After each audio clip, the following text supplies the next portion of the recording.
made. So, Shannon, do you find it difficult to discuss race with white people? I do.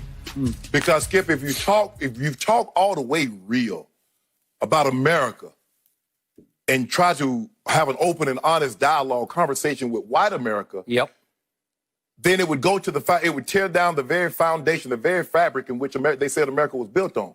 America was not built on freedom. America was built on racism. And the backbone, the lifeblood, the economy of America was built on the backs of slaves. That is fact. And racism is so ingrained in America because, Skip, from the very first time when you brought those slaves over in 1619, you had someone to look down on. You robbed him of his given name. You robbed him of his dignity. You robbed him of his humanity. You told him he was less than. You treated him as less than. And then somehow you say, what? That America is what? America is how? He never received that. You got 250 years of free labor. 250. Because, Skip, let me tell you how this works, Skip. When you hire someone to do something, either you can't do the job or you don't want to do the job. So which is it? So as America was thriving, who was doing the work? The workers. It wasn't you. Not only were they working in the field, they were taking care of your kids before they could take care of their own. So this notion that America,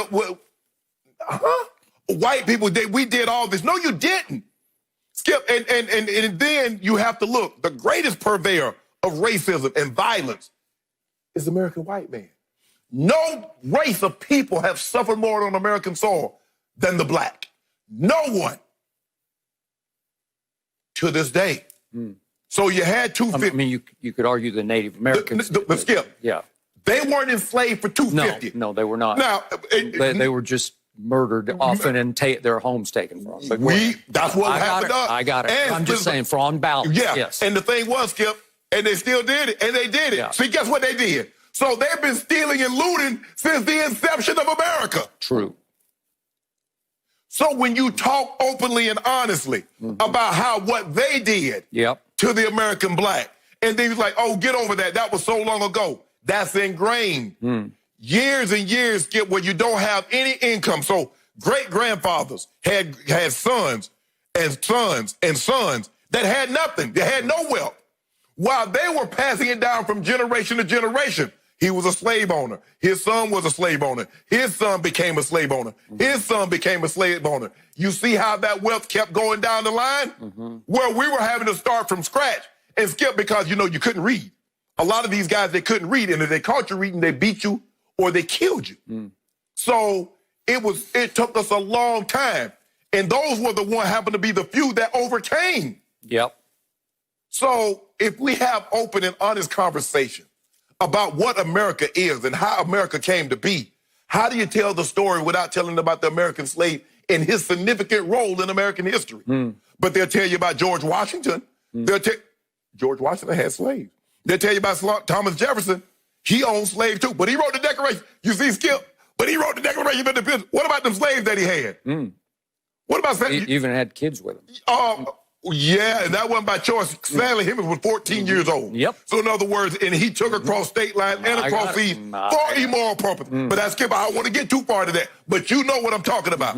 So if we tell the story of America in its totality, truthfully, honestly, white America can't deal with that, Skip, because they want to feel that we discovered it because we wanted a better way of life and we yada, yada, yada. But that's not it. And so you're going to have to rewrite history. All those history books will have to be burned. Instead of sidebars and footnotes, the African-American would have to be featured very prominently. And I don't know if America really wants to do that. I really don't.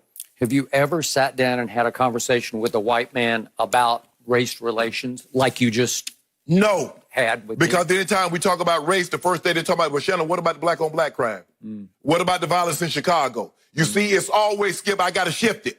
I don't want to talk about, let's talk about this head on. Let's talk about what you did, how you robbed and pillaged and looted Native Americans of their land, and how you enslaved, brought men and women to cultivate this land, to grow. Skip, cooking. Who did all the cooking? Miss Mary ain't do no cooking.